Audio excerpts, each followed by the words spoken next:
Hello, everyone, and welcome to the PSC Photography Podcast. This is show number 24, and we are trying to do this via a clever hookup that Ian Bundy set up at YouTube, where you have a choice. You can either listen to this in the usual way via your podcatcher and just get the audio, or you can head across to our new PSC Photography YouTube channel, which Ian has set up.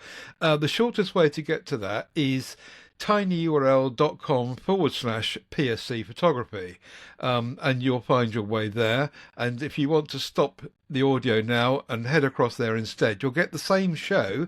It's just that you'll be able to see the pictures we're talking about and the slideshow and everything at the same time.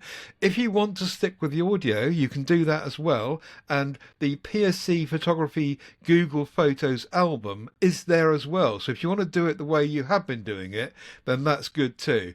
Very complicated. I don't know much about this video thing. Thankfully, those around me do. And some of those are here with me today.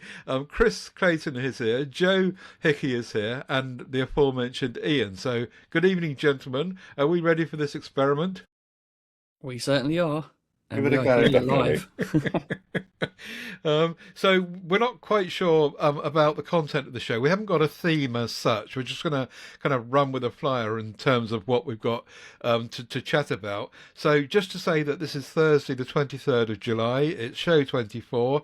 The website, our website, apart from anything to do with YouTube, is phoneschowchat.uk, because we share that with PSC. So it's phoneschowchat.uk with two S's in the middle. And we'll make sure that there are links in the various places for you to get to that, and the PSC Photography Google Photos shared album as well. So let's press on and see how we get on. It'd be great to get some feedback from you as well. If you're watching this on YouTube, let us know how it works, if it's worth all this extra mucking about, or if everyone's going to just watch it, do it the old way anyway, we won't bother. But yeah, let's kick off by announcing the photo of the month for PSC photo of the month, which was the competition we ran in the MeWe group, which was for the June winner, and five great photographs as always. And the winner was our very own Ian Bundy. The people voted there for his shot, which is called "This Is Nice." And he did this with he took the shot with an Honor Magic 8 Pro. So well done to you, Ian. And tell us all about it. Yeah, thanks, Ted. And yeah, the only reason I turned up to pick up my award. Thank you very much. But yeah, so I was lucky enough after the Monaco Grand Prix to have a day in Nice, and I was walking around, had great fun just with my phone for the day. Taking some snapshots. And this was one I saw, and I saw the bench between the two trees and thought that would make a good sort of composition. So how I did, I took it on my phone and then I edited it in Lightroom. And probably what might be useful is just to give you a bit of a flavor of how I did that.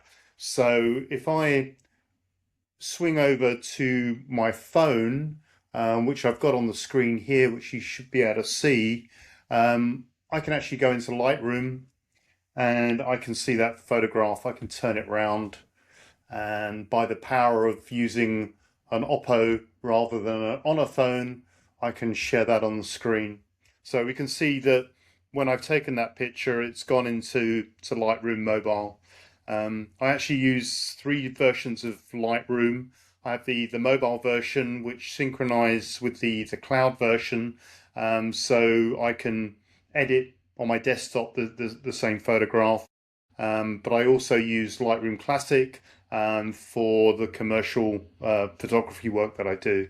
But this instance, it was on my phone, onto Lightroom, and one of the great things you've got within Lightroom is you can see the versions. So we can actually see what I actually took compared to what the outcome was. So the end product is there, and what I actually took was here. So I did have the vision, so I didn't lie about that. But there was a lot of distraction in the photograph, and I think that's the beauty of where you can do an edit. So really stepping through the process of removing that sun flare out of the image, and also removing the people was the first thing I did, and then really looked at what the sort of color scheme. There was a very, very blue version, and I had to play around with the sliders, and just a comment from Chris. Once I had got rid of the distractions, it's a matter of just personal preference of playing around with the sliders until you get something that you like. So found that was a bit too blue. That was more. This version was more, I felt, in keeping with the sort of the Nice, or what I was seeing. Step through, and that really came to the sort of the end product. So I think for one, it's really enjoyable. Even if you're taking pictures on your phone, it's amazing what you can do with the editing software, Lightroom, but also things like Snapseed, to put your own touch on that photograph. So just a bit of background to that image, and background to other images. As say, you can make a dramatic transformation of images through Lightroom. So just something I was going to sort of share with you guys, of how I got to that amazing award-winning photograph for this. It's a very nice picture, mate. That's the funniest thing was, I can't remember who commented on it. It's because I put It was Scott Brady. Yeah, this is Nice, and he said, "Could you put the location?" I was like, "This is Nice," but yeah, English humour, I guess. But yeah, so that was it from me. So just really to share the edit on there. Apart from that, just maybe to touch into the last week or so of photography, I did go to the British Grand Prix and cover that, and also Goodwood. Just a few images that stood out for me a little bit. I do like the reflections.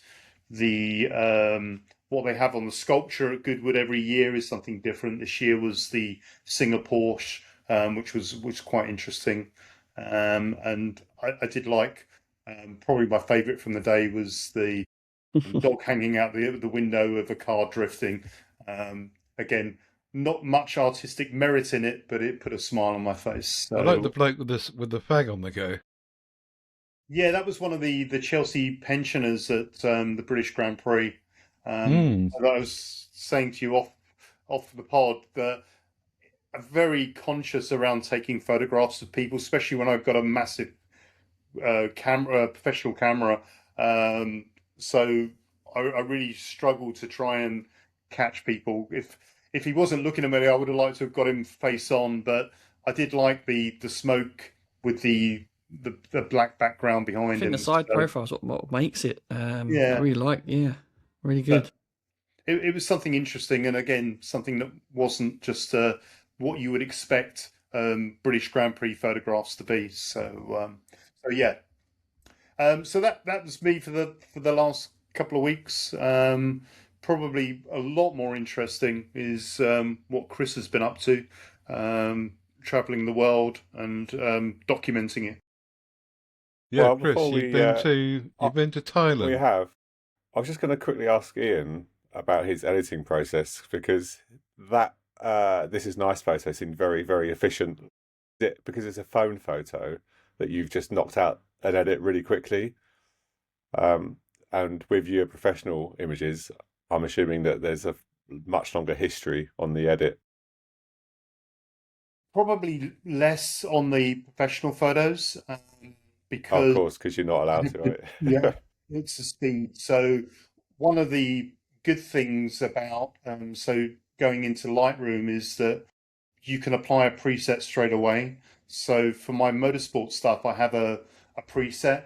So if I selected a photo and go to the presets, I have one called Bundles Media, which is one that I use every time I import an image into Lightroom. It applies this preset, and I have some others on there that I use probably more so for phone photography. But you can see this one, if you can see it, it really does bring out the picture. It puts a lot more grain into the picture, which I think it brings the car out a little bit. One other thing I do with, especially on the car photography, is I do like the car to actually pop. So I do out of the box go through and create a mask for the subject on there. So if I go to here, we can see the mask, and what I do is bring down the highlights and bring up the shadows. So what it does is makes the car pop out of the image, and you can see the output from there. That you can see it's very fake pronounced, but that's what I like basically. So yeah, I think for I've got a lot more room to move on my own photographs and have a play around with those. And I do like. Sorry. Could you not get rid of the platform? Do you not think it would have been better if you'd just got rid of the thing the car was sitting on? I like that. It's like a leading line kind of thing. I think that's the beauty of photography, isn't it? It's like everybody has a different view to it. To me, it brings a question in of what on earth's going on there. If you didn't know that was a sculpture at Goodwood, it's like, what on earth is that sort of thing? That's what I was going to say, though. It's immediately recognisable as Goodwood, isn't it? Which is quite a good thing. But also, what I like about Lightroom is that it enables you to save really bad photographs and turn them. It's maybe the expression is maybe polishing a turd, but this one here was from Shanghai, so you could see the original photo, and after the edits, I put on a neon edit onto there, so you can see how the difference between the two on there.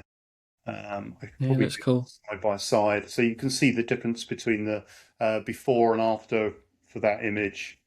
Likewise for this one I really liked, but you can see I'm not a very good photographer and maybe better editor than I am a photographer.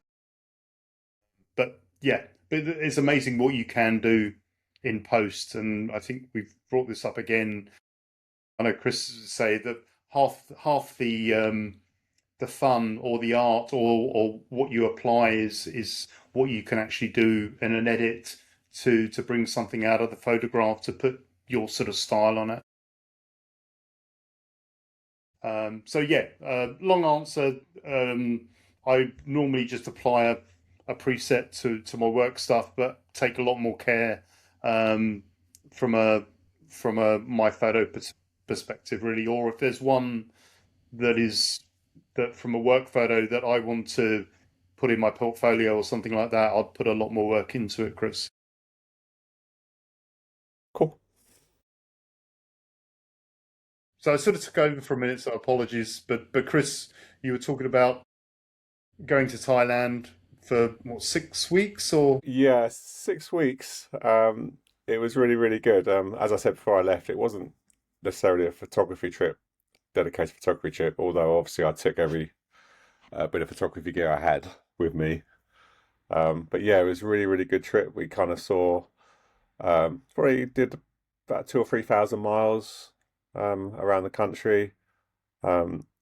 Saw the city, saw the mountains, saw the beaches. So yeah, I'm really, really happy with a lot of the photos I got. But more importantly, we had a really, really good time. But that said, I have put what I think is probably the pick. It's quite hard to sort of narrow down. I ended up putting about 20 images, I think, in there. I think it's hard to sort of separate the experience of taking the image and where you are a lot of the time with the quality of the photo. And I'm still it's still so recent that it's tricky to sort of pick out what I think is objectively the best photo. But for me, I would pick out the monk as he walks in waving the flag. I don't know if you can find that one, Ian. I'll go up a bit. On This the one right here? there. No, it's the next one. It's to the left. This one? No, the one with the flag. Oh, I got you. Yep. That Sorry. one, yeah. Yeah. That one. So obviously all those images were taken at the same time. We went to a temple in a place called Petrabun, which is basically the only thing there is this temple. It's quite a rural area, but we got there just as they were closing, and we had no idea. But there was something called a tudong, which is like monks kind of make a pilgrimage from one location to another. This was on their route. It might have been their end stop. A few 100-mile walk, and they arrived at this temple just after the temple had closed. But we managed to hang back as they arrived, and me and my wife were literally the only non-monks there, basically. And we got to experience quite a magical evening. It was really, really fantastic. And as these monks walked in, I was able to I had free reign basically to walk around the temple and take pictures however I wanted. They were really, really welcoming. The total opposite experience of Morocco, where There were no concerns about you using your camera or anything like that? none at all. The monks, they had 2 or 3 of their own photographer monks. I guess you could say they had some Canon gear and pretty high-end gear themselves. They were monks as well, but they were photographing it and documenting it, and they just, they were happy. They shook my hand and sort of said Sony at me a few times. It was a really magical experience. For me, that was the pick of the photos. That one and the monk on his own, just to the left of that one, Ian. That one there. Yeah. That's probably one of my favourites as well. I just find it captures the mood so well. Maybe I can share my screen and just show you the edit on that. Well, while you're doing that, I just wanted to talk about that image. I really like the way the flag frames the temple in the background, but the temple's almost as a secondary thing, isn't it? Because the monk is the main thing, I think.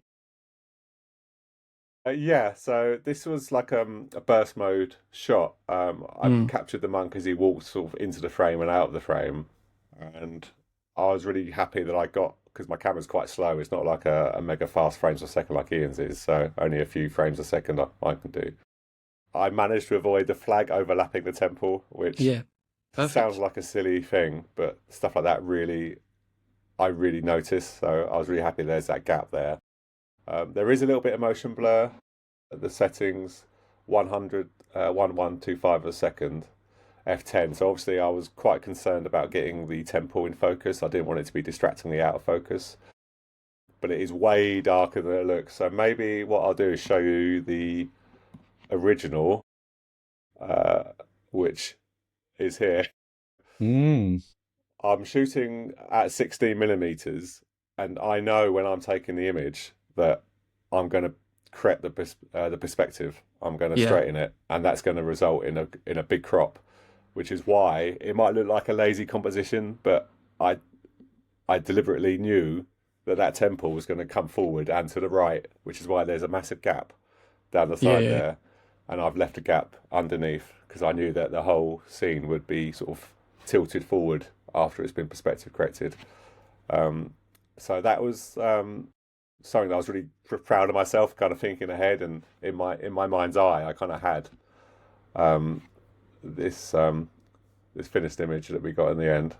It just shows you that skill and experience goes hand in hand, doesn't it? Yeah, I'm really anal about straight lines and perspective, so I've done it so many times now that I know that it does give you a big crop, which is where the high resolution comes in. I can look at the history and you can see that it's probably, I haven't looked at this, but I'm guessing there's a long list. Okay, so this is every one of these lines down the left there is some kind of edit. Just for the audio listeners, it could be a whole new episode if we went through it. Yeah, so I should say there is a fair amount of... So to walk through this editing process would be a multiple hour so what lecture. aperture did you shoot that at, Chris? F10. Okay, yeah. Yeah, so obviously with the wider focal length, you're going to have more depth of field anyway, but I was still quite concerned Everything in focus. because, yeah, as much as you can check on camera, you never really know, do you, until you get on a bigger screen. And an F10's kind of was pushing it in terms of light, ISO 800, so I probably could have pushed the ISO a bit more. But I thought 1/25 was enough. But to be honest, I don't mind that little bit of motion blur on his foot and on the flag. No. I think it I adds think it, adds to the image. yeah, I think it adds a little bit to the image without it being too much. Yeah, Um, I agree. so yeah, so that one and this one as well, I was really happy with. So this is to show you that they were really just fine. This is with a 70-200 at 200 millimeters f4. I really like the kind of depth of field fall off on this. What was the original? Yeah. How did the original look, Chris? Is that of interest? Let's give my MacBook time to catch up. This it's loading. There you go. That's the original. So it's got these very garish Sony colours, which at first I kind of liked, and now I'm doing my utmost to tone down in the edit. So, yeah, the auto white balance and the dynamic range is quite strong on the Sony. So yeah, I actually turned the colours down and turned the dynamic range down, if that makes sense in the edit. So I just wanted to add a mood of kind of serene, kind of understated mood to the image, which I was quite happy with this. I did this from scratch using the Adobe Neutral profile, which you'll see on the right hand side there, on the top right, which is a very flat color profile, and everything you do, it kind of builds on that. And yeah, there's the history on that.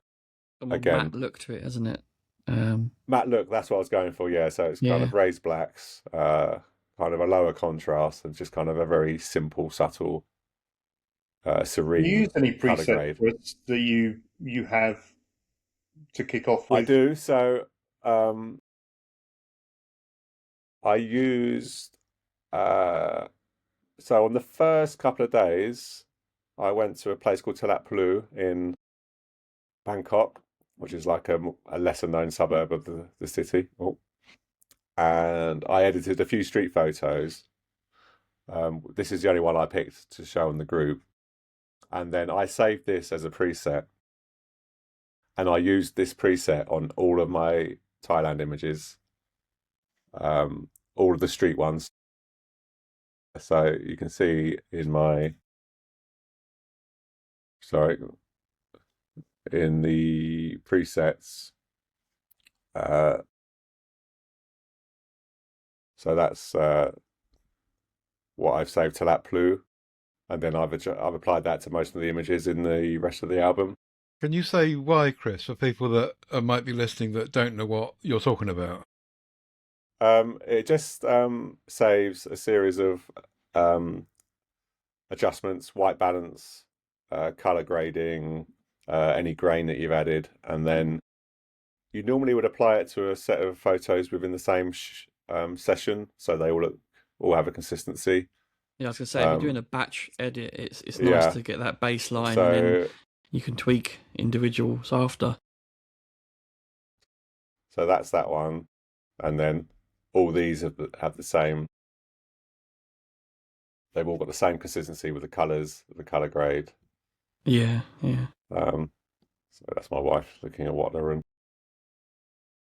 Yeah, so I just find it helpful. It saves a lot of time for images that you're not too fussed about. So you're not sort of editing every photo from scratch. But then on later days, I just ended up applying that just as a shortcut, basically. Right. And then normally you wouldn't just leave it as a preset, as Ian will tell you. You would apply the preset and then you'd make adjustments on each image as you went along. I think my camera, I can apply LUTs in camera. I think you can, yeah. Yeah. Can you apply LUTs to raw images, and then you might have issues once you I'm not export sure. them? That's the only issue. Yeah, I think it'd be JPEG, won't it? So yeah, so that trip to Temple, really happy. I got some sort of ones a bit earlier in the day, just as the sun was coming down. This one I really like, just kind of the monk and the temple looking at each other. I think that's quite a dramatic image. There was one that you took put in the PSC Photos group with the 5 faces there, just isolated in the frame, which I thought was quite nice. I should be able to find that for you, Ted. It doesn't appear to be there in that group. It's not in there, but there it is. Yeah, so that's with the iPhone. Yeah. Once you see it on a bigger screen, you can see like the phone-ness of it all is a bit more apparent. Like there's a lot of banding. There's horrible noise reduction. It's the AI with the zoom as well a bit there, isn't it? Yeah, it's great because the crappy little iPhone Mini I has no zoom lens. Softened some bits. So yeah. It's it works well as a small image, but doesn't really hold up to scrutiny. Still a lovely image though, isn't it? It's just. I like the composition. Yeah, I do like the composition. What's the black one there? Is that the same thing, but just you've got very much the same photograph with the black background, one row down, two across. Down. Oh yeah. This one or that one? Yeah, that one. Yeah, so this was taken with my actual camera. Oh, I like that. I like the shadows on that.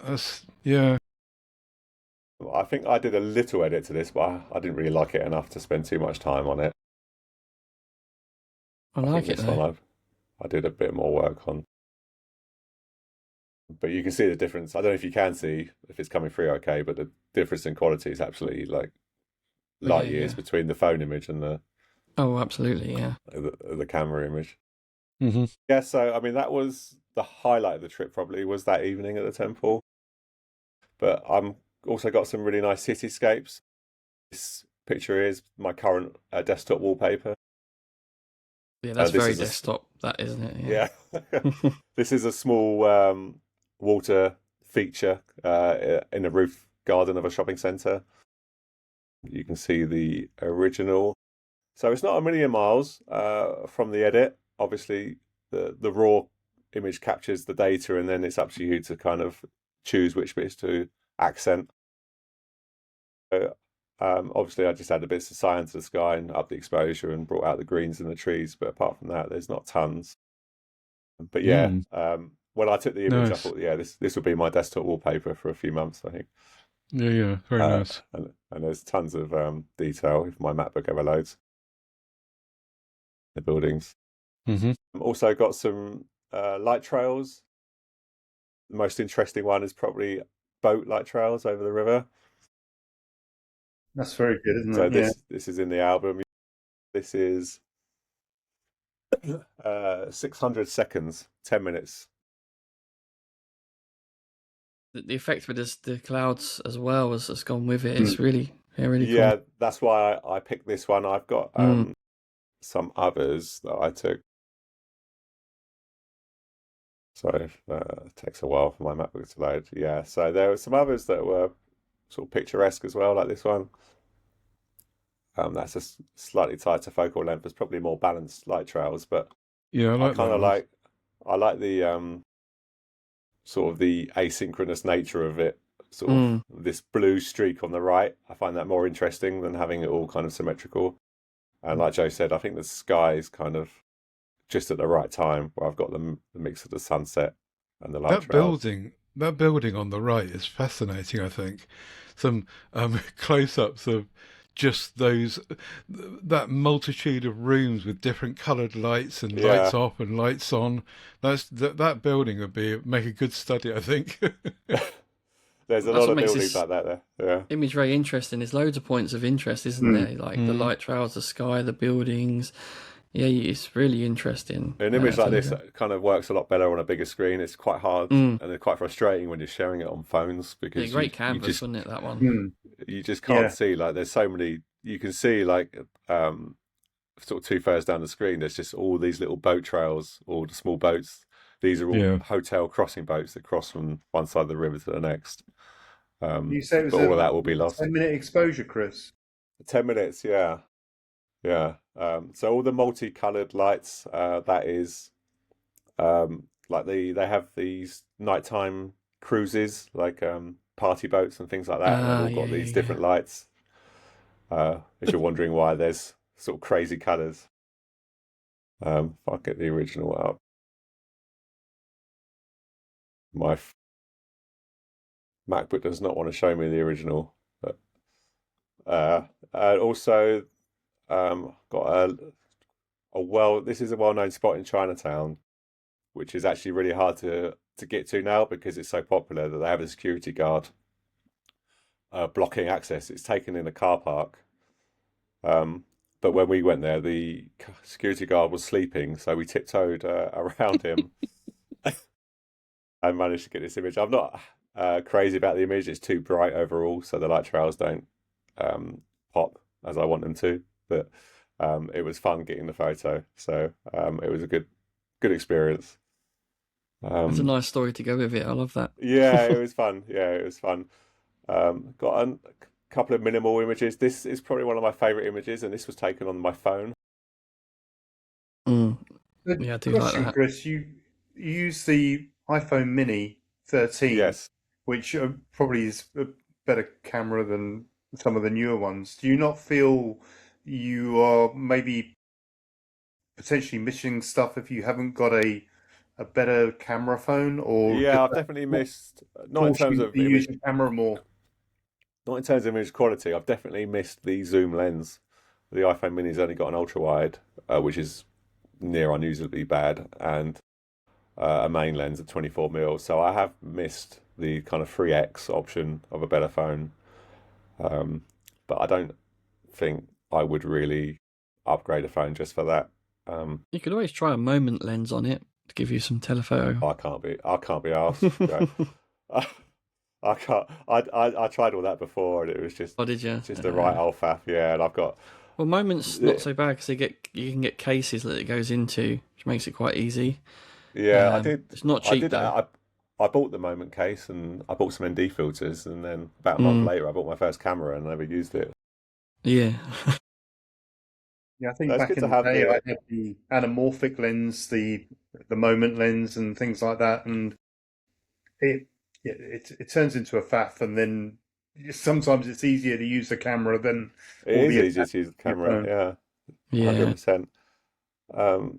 This image I was really happy with as well. I like that one. Yeah, I remember seeing that in the group. It was really very impressive. I like that. This was taken from our hotel room window. We got quite a decent room to see the bay. This is like a fishing town called Prachuap Khiri Khan in southern Thailand. It's not like a beach resort. It's just a fishing town. So there's just these fishing boats always out in the bay. But at night time, they sort of light up different colours and it attracts various fish. It's quite a challenging scene to shoot because if I can show you the original, so that went through Photoshop. That's the original, and that's pretty much how the scene looked. So there's quite a bit of work went into the edit. And I shot multiple exposures. I tried exposure stacking, didn't really work. So this was ISO 800 at 1 second. That's an amazing photo. The trouble is, Chris, you've got too many good photos in that batch that you uploaded. That again, they seem to be all sort of bangers, and yeah. Well, I appreciate that. Yeah. I wanted to pick out I wanted to pick out 5. But like I said before, it's hard for me to know whether they're good photos or whether I just had a good time taking them. You know what I mean? So. Sorry, Ian, we go to mine in a bit, and then that's when we see some crap ones to give some balance to the show. Yeah, this is an Instagram spot. Another one where it's quite hard to get into. It's a car park inside an office block, and we had to kind of blag our ways in. Luckily, my wife is Thai, which helps. And you just kind of you get this Mahal Nakhon Tower, which is a tourist tower in Bangkok, and then you just wait for the SkyTrain to come past. So that's really cool. I'll show you. That's the original. Again, you correct for perspective. We went to this railway market where you've probably seen it, where they close all the market stalls up as the train comes through. Yes, yeah. Which is probably the least interesting thing about the market. The more interesting images are to be had like these, I think. So Is that I've got a real a few. tourist trap? I mean, is it? Yeah, it's horrible, Ian. It's nightmare fuel. It's absolutely horrible.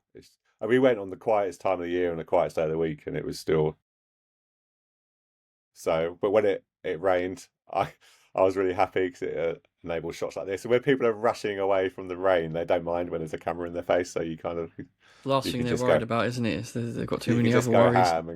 ham and just go for it. But yeah, this is the train coming through. You can see how horrendous the I think that the makes crowds the were. photo, isn't it? Sometimes getting a perspective of what it's actually like, of everyone there with a. It's like going to a concert, a gig, or something, and Yeah. get that picture of just a wall of camera phones. Yeah, You a bit of a realistic view rather than trying to get rid of them.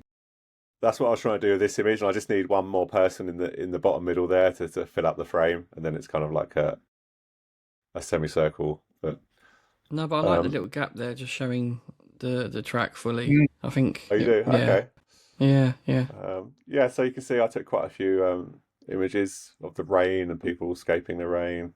This gentleman here, and also from the people on the train. Everyone was taking pictures of the train, but I was trying to get some people off the train, and I really like this one. Yeah. I don't know why I like it. I just find it kind of the way she's drinking. It Yeah. just looks like she's not interested at all. That guy's doing the peace sign as well. Yeah. Yeah, so I don't know if there's any other images there that you wanted to have a look at, but overall, I'm just really happy with the images I got. I managed to use all my lenses, and I didn't feel like I was missing out on any lenses, so I didn't come home wishing I'd bought another lens. So I'm really happy with that. What's the one third from last with the lots of white? This is from the same place the nighttime fishing boats was taken. This is in the morning.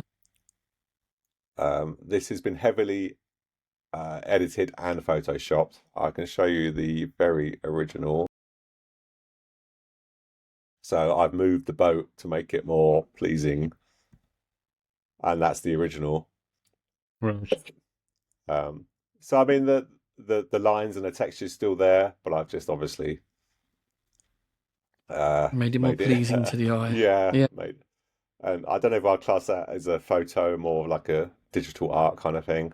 But I really like the textures underneath on the reflections, and just this sort of splashy yellow coming from the chap with the boat. It's wonderful. Very good. I see a rainbow as well. A very rare wildlife image from me as well. Yeah. It's a real rainbow. Don't worry. That's the original, so you can see that the rainbow is indeed real. Yeah. So yeah, very happy with my haul back, and like Ian said, I didn't really know where to start picking them out. Even got a drone one. Didn't get a lot of drone usage as they're not allowed, but probably the pick of my drone photos as well, just a top down. The security guard was sleeping at this point as well, so he went for it. So what This was was, Chris? Will you consider maybe trying to print some of them, or get a photo book, or just to I get really that don't know. tangible outcome from? Yeah, I really want to get a tangible kind of end product to it. I'd love to print a couple of images and put them on the wall, because we've just redecorated our flat and the walls are bare, so it's prime. I think you should make a photo book of not just this trip, but some other trips you've had as well. I reckon you can make a fabulous little book. I don't know. They're quite expensive, those photo books. Yeah, they But can that's be. something to keep, isn't it? Yeah. Forever. I think it'd be lovely. But having a Yeah, I play think they're not- around with some, I mean, printing is. I know I bought a printer, and it's an expensive, but it's a very fun way to burn money. But the output sometimes is really epic. But even just using something like Whitewall or something like that, to one of those, like the squid photo, the night one, that on a metallic paper or something like that would be pretty epic. I mean, when you start then getting into different papers and pigments of how that would look, I mean that takes another step on from the edit. Yeah, I think some images can lend themselves to any kind of paper, but ones like that, yeah, I think you could go wrong. Yeah, I think metallic would work, like you say, but or I the wouldn't platinum. know which ones to print. That's the other thing. I wouldn't know really where to start and what would work well and what wouldn't. Well, we can help you make it one day. We'll be the people that decide. We tell you. I'll just go around Ian's house. So you can print them for me. Yeah. You send them to me and I'll print them, and we'll offer Send an me the online bill. store. One last shout out, Chris, for the sixth one from the end, which you didn't mention. Sixth from the end.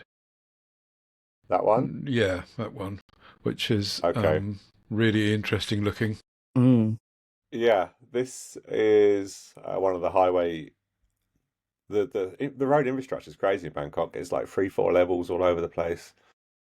It's embarrassing for our country how much they've kind of developed their infrastructure.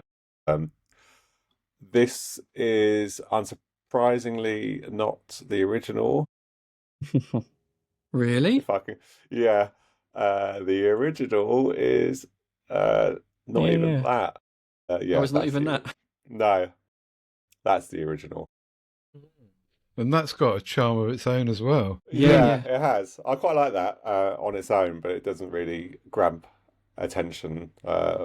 You need a reflection, I think. You can get You got the Starbirds, reflection. didn't you, on the light? Have you got? Yeah, which kind of got lost in the edit, which I was quite disappointed about, and I tried to rescue. And yeah, you can get reflections on this water here in the right time of year, but unfortunately, I went in rainy season, so the water was a bit sort of roughed up. If I like the bursts of light in the water, I think that looks great, like fireballs. Okay, maybe I'll work and see if I can get something out of this. Yeah, I'd love to see an alternative edit. Yeah, I find it a bit messy, and I don't like the paths. This is a panorama, by the way. yeah. Not one photo. I think this is about 6 or 7 photos stitched together. But you can see, obviously, this is a flat path, and then on the right and the left, that's a straight path that I'm standing on. And switch us back to the one that we first looked at again. This one. Yeah, I think they're both really good. I think on balance, I'd rather have the other one though. Yeah, I think with you. Yeah. Yeah. Yeah, You're I obsessed don't with disagree. reflections. I'm just obsessed with reflections and symmetry, yeah. And I can get carried away. I'm my own worst enemy sometimes, for sure. Yeah, I'd like to see an alternative edit. That's your homework for the next show, I would say. I'll see what I can do. Thanks a lot, Chris. That's great. Okay, Joe, let's move across to see what... I don't know if you can take control of the screen in this YouTube window. Some of these discussions, you really are going to have to go across to the YouTube channel to see what we're talking about with jumping around between... Ian and Chris's edits, for example. You're just going to lose that completely on even if you're looking at the shared photo album, you won't see all of that. So encourage you to go across, and I'll give you the URL again. It's at tinyurl.com/PSC Photography, and you'll be able to slide in there and do it the other way. Joe. So first thing I need to say is do not compare my Formula One images to Ian's. He is a professional and I am very much not. Also didn't have the correct kit really. I was there. I managed to go to Silverstone with Motorola, and I thought I've got to take my camera, haven't I? I've got to, even though I've only got a 100mm macro lens, which is not the perfect lens for this type of thing, but I brought it with me anyway and snapped away. They've all had subtle edits. So if we go from the top left over, I tried to do a few panning shots of the cars, but this one didn't come out too great. It was hard to get the focus right, but I still quite like this one because the focus is kind of on the crowd. And do you know what? It is very much about the people as well at Formula One, which I think Ian agrees with. Yeah. This one, the next one is Red Bull car. It is Red Bull, isn't it? Yeah. Again, it came in focus, that one, a little bit more, so I was pleased with it, because I took loads and loads were crap. This is probably my favourite one of Lewis Hamilton, but I went for a black and white background just to highlight the Silverstone F1 and the actual car itself. Basic edit, but I suppose one of the differences with motorsport is that Ian, because of what he does professionally, is the other side of the fence. And poor you've got to try and make something through the fence. Yeah, that's a heavy crop there as well, as you can see, because it's all from the same location. Yeah, and panning as well. It's not easy to do, Ian. I must not say. for a fence, no. But I mean, there is some stuff you can do. Again, with a long lens, you can get rid of the fence, but again, for a pan from where you are, it's very difficult. Yeah, but I had good fun doing it, and I mean that Lewis Hamilton I was quite pleased with. I took some people shots as well. These ladies, she was like walking along the yellow line, which took my eye. I snapped away at that one. This one was just when we went around the back of the pits and I saw these signs. I had the intention of adding black and white and colour with this one. Some people think it's shit, but I liked it. That's cool. These Ferrari ladies. Again, I was trying to get groups of fans in different shots. It's really cool because I didn't realise that everyone was going to be in fan kit of different teams. I guess it makes sense, but I've never been to Formula One track before. Was it your first race then? Yeah, first race I've been to. Cool. She was quite interesting, this lady. I quite like that one. I think the blur in the background is just about right, and it's focused well on the subject. Yeah, this is where the 100mm lens was quite good for this particular shot. It worked out nice. She just took my eyes, quite interesting. The next one I had the intention, there's some McLaren fans there, and I had the intention of always making them in colour and the rest black and white to make them really pop. I mean, everywhere I was looking, you could see the McLaren fans, and the only ones that popped more was the Lando fans, Ian, in the bright yellow, because there was a Lando stand as well, wasn't there? Which is I would love to have got some shots of that with a similar view to do like a edit like this. But yeah, not amazing shots, but I really had good fun. I don't get out with my camera often enough, so it was nice to. That's really funny, that one. Yeah, again, the mum and daughter just caught my eye. It's another fun shot, really, that one. Yeah. A bit of a rubbish edit there. I could probably spend a lot more time on it, but it's quite amazing. You do get a variety of people. It's not. Yeah, you really do. Yeah. It is a real cross section of young people as well as older people, and you definitely get some characters to photograph it. Yeah, and that's what I was trying to capture, really. I wish I took more, but I mean, I did take more, but some of them were crap, so I haven't shared them. But I certainly don't snap enough, and that's what we always say, don't we, on here? Just let your finger go and take shots, especially with the ability to edit and crop and do stuff like that afterwards. You can always make an image afterwards. But yeah, again, like I say, I enjoyed it. It's not at Ian's level, nowhere near, but it's good that I got out for once. And you enjoy shooting. Nice. I mean, I think that's the other thing, is that you can't get away from the emotion you get when you do take shots, and when you look back on them, and again, the memory of actually taking the photo as well, I think is pretty cool. Very good. Well done, Joe, for getting out there, unlike me. So at least you took photographs, even if you don't like half of them. Let's move on to the news. We've got a couple of photos from that were put into the shared album. Sorry about that, I almost forgot. These are by Chad Dixon. And I don't know, Ian, do you want to lead us through these two? I think there's two, isn't there? Yeah, there's a couple from Edinburgh. I do like. There's a lot of sort of city photography in black and white that Chad does, and again, it proves that you don't need to have the latest camera. So he's using an S25 FE, but I do like a lot of the shots that he takes. And again, there's lots of people and sort of architecture, and I think the black and white on those works really well.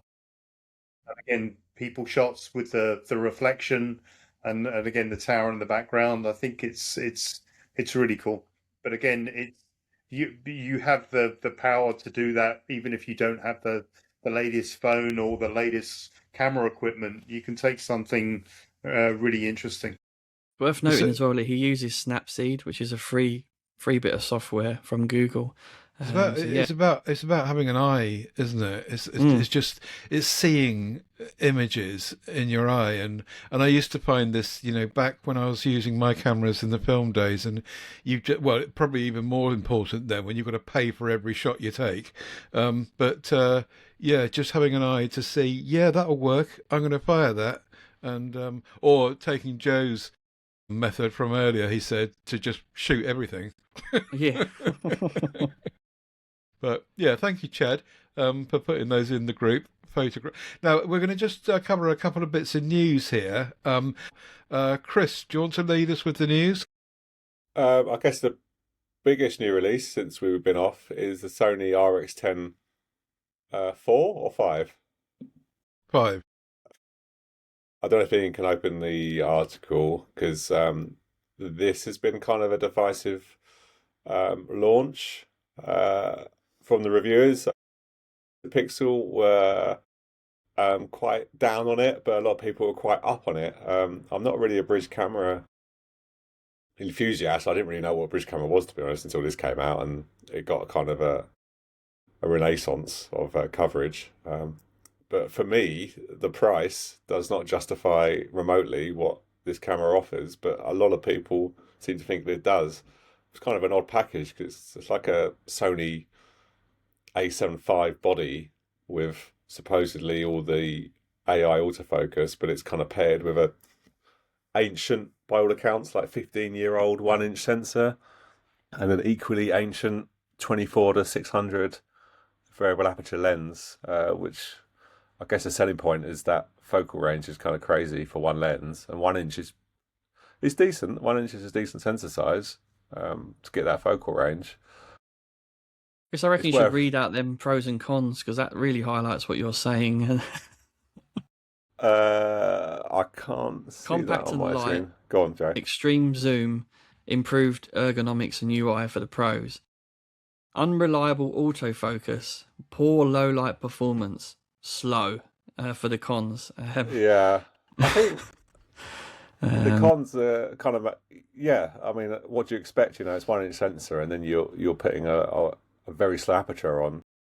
People, you can get these 1 inch phones. People go, well, you can get a 1 inch phone, a 1 inch camera sensor in a phone, but obviously that is only on one lens of the phone and only at one focal length, and this is throughout the whole focal range. But conversely, most of those phones are at 1.7 or 1.4. What's this? 4 point something or other at the long end. I can see the appeal though. I mean, if you look at them cons, you can work against them, right? And make sure you have them in mind when you're shooting. Just don't take loads of low light shots. Yeah. For a start. But it's an expensive. I mean, one thing I did hear, I think I was listening to Kev Wright, that he was a massive fan of this and was in the queue to buy one of these. We should maybe try and get him on to help us understand the rationale behind it. As us not being bridge camera people, but he seemed to be. There's a lot of people that are fans, aren't there, that love them. I think Kev's in it for the zoom range, and he's always liked to have those. I remember him having a Nikon and a Lumix that just was such a huge zoom range. And by his own admission, I don't think he cares about the 1 inch sensor. That's not the point. In this day and age, I think he concludes that for what he wants to do with these photographs, that's okay for him. Might not be for everyone, but to get f4 at 600mm for him is actually good enough. Of course, Kev's very welcome to come on and explain himself, but I think knowing over time, I think that's probably what he would say. I guess it depends what you're doing with the photos. Are you trying to create works of art, or are you just trying to document things that you've seen? And if you're just sort of documenting things that you see, then the 1 inch doesn't really matter, like you say. Yeah. But I don't really know why you would just take random photos of things that you see. That's just.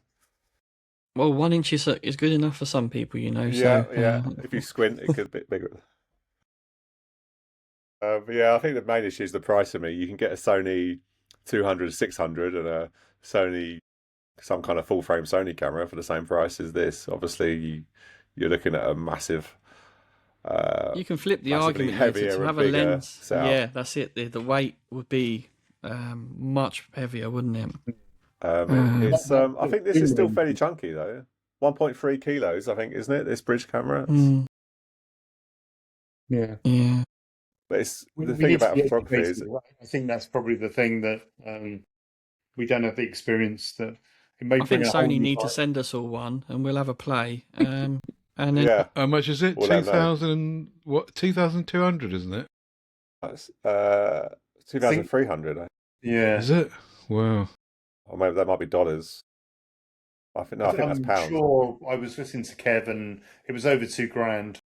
Yeah. Yeah, it's definitely over $2,000. It might be 2,100, but it's in that territory. I reckon Well- I'd have fun shooting with it, but I mean, you've got such a huge range there, but yeah, That range is crazy, isn't it? For one lens. yeah. They're not But saying, I are think they? Nowhere in that text does it say how much it is. especially if you looked it up on Wex or something, it would. Yeah. Oh, there we go. That's $2,300. 2,300. Yeah, Oh, 2,300. Dollars. yeah. Cool. Yeah, the images look okay, but they're just not £2,300 worth. Yeah. I think that's my main issue with it. And also, there's no pre-capture, and I think that was a bit of a daft omission, because on such a small sensor, it really shouldn't be a problem, especially with the latest Sony chip. So I can see why they use the same lens. It's obviously not worth them manufacturing an entirely new lens for such a niche camera. That's a strange photo to showcase it with, isn't it? that's what you're saying. About pre-capture. That's right. where it would be useful. Oh, right. Yeah, Got you. Okay. because he's highlighting that with that image. Anyway, maybe we'll have a Kev special, and he can tell us why we're all wrong about bridge cameras. Yeah, you're very welcome to come on. I'm sure Gavin had one as well at one point, and he was raving about it. I'll have He's to had ask everything, him. though, isn't he? Yeah, that's true. He has everything. He raves about all of it until he sells it. So. Okay, what's up? It might be of interest to you. It's on Nikon as well. Yeah. 1220. Again, I've got the sort of holy trinity of lenses, so I'm not sure why I would get this. I How don't know. wide is your wide? So my wide is 14, 14. You got the 24, 14 I to think. 24. and 2.8. So Just to explain to the audio crowd that we're looking at the Tamron 12 to 20 mil f2.8, which is about 1,500 quid by the looks of it. Yeah, so it's back to you. 1450 on Sony and 1530 on Nikon. I don't know why Okay. you pay more for Nikon. Tamron, any good these days? Well, I don't like them, but this seems like it's a step up in quality from their previous entries. I've had quite a few Tamron lenses, and they didn't last long. They've got terrible coatings. But for what I've seen, this looks on par with the Sigma stuff. It does Okay. appeal to me. 12 mil, my widest. I've got a 16 to 35, and I also got a 9 mil prime. So I would like a 12 to 24, which is £3,500 on the Sony lens. So something like this, probably a little bit more viable for me. But yeah, It's talking about a new design language on that one. Does you guys know what it's talking about with that? Or loads of buttons basically. okay. I we mean, like that's buttons. good. Yeah. I was going to say An Ted will insane smile with amount of buttons. It's way too many. And you have to have the Tamron app to program them and plug it in and all this. really, oh wow. Yeah, you can program one of the 3 custom buttons, but if you want to do all 3, you have to have the Tamron app. Yeah. Tamron back in the day was always a really good for those of us that couldn't afford Mark lenses, primes, and all the rest of it. Tamron was a really really good second or third or whatever alongside Sigma. Tamron had a really good reputation then, but from what They've really come a long way, and then Tamron's, I think they're trying to catch up. right. But of course, all that happens is the prices go up, and then you kind of the gap between first party and Sigma is a lot less, and you wonder why bother, Yeah. You end up with a bridge camera. Well, you start working down the makes then. So Yeah. you can't afford a Sigma, you can't afford a Tamron. We'll buy a Vivitar or a there's so many of Tokina. these Chinese. It's all Chinese stuff now, Ted. There's Yes. Mickey. Viltrox are doing good stuff. Yeah, I've not had any Viltroxes, but I understand They're they're quite pretty good. sharp from what I've seen. It's not sharpness that I've had issues with. It's lens coatings and flaring and Okay, yeah. capturing dynamic range. Those kind of issues that you can tell a difference. Okay, and one more last bit of news about your beloved Sony. Well, not my cup of tea, but maybe Joe might have a bit more insight. This is their Sony FX5. The FX is their cinema lenses, cinema cameras. Sorry. Yeah. So this is Open basically gate. That's brilliant. this Open is gate the on best there. part of $5,000. So I don't know if it's worthwhile or not, but yeah, open gate. No. I don't even know what open gate is. Yeah, so it uses the full sensor, doesn't it? Open gate. Is that right? And you So can do either you can do You get vertical a free or you just get a 3x2 video basically. yeah. So you can do Right. and you can record like a landscape and portrait at the same time. So in post you can do any content you like from one block of recording. So what makes it a cinema phone a camera as opposed to a ordinary good quality Sony camera? Does anyone know? Well, the sensor's designed for video, so it's normally a lot lower resolution. Right. Because you're just sort of outputting at 4K for the most part. So they've got 16 megapixels. So they've got one that's 12 megapixels, which are quite Yeah, good the FX3, which is exactly 4K, isn't it? So shouldn't that make them cheaper then, with lesser sensors?